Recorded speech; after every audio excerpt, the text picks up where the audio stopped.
बिस्मिल्लाहिर्रहमानिर्रहीम। अस्सलामुअलैकुम। Crime bulletin के साथ मैं हूँ सुंदस खान। शामिल करते हैं हेडलाइंस। घरों में ख़वातीन पर तशद्दुद के वाक़यात बढ़ने लगे। साबिक ब्यूरोक्रेट और उनके अहलिया का बेटों समेत बहू पर तशद्दुद। बहू सहरा सदोज़ई ने अपने शौहर, देवर, सास और ससुर के खिलाफ मुकदमा दर्ज करा दिया। मेरे शौहर और उसके घर वाले कमरे में बंद करके ज़हनी और जिस्मानी तशद्दुद किया करते थे। FIR का मतन, मुकदमे में नामजद अफराद को पुलिस गिरफ्तार करने में ताहाल नाकाम।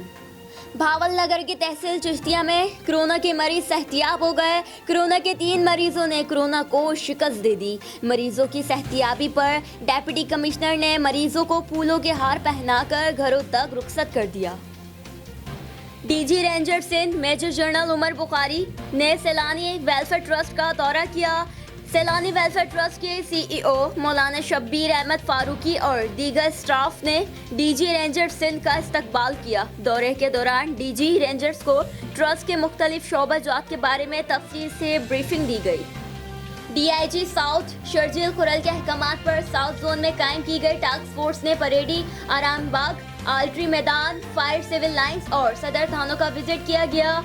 थाने में सफाई सुथराई के इंतजामात का जायजा लिया गया। मास्क, सैनिटाइजर और साबुन वगैरह की दस्तयाबी यकीनी बनाई गई। फिलहाल इतना ही। मजीद खबरों और अपडेट्स के लिए विजिट कीजिए हमारी वेबसाइट csnlive.tv। इसके अलावा आप हमें फेसबुक और ट्विटर पर भी ज्वाइन कर सकते हैं। देखते रहिए CSN।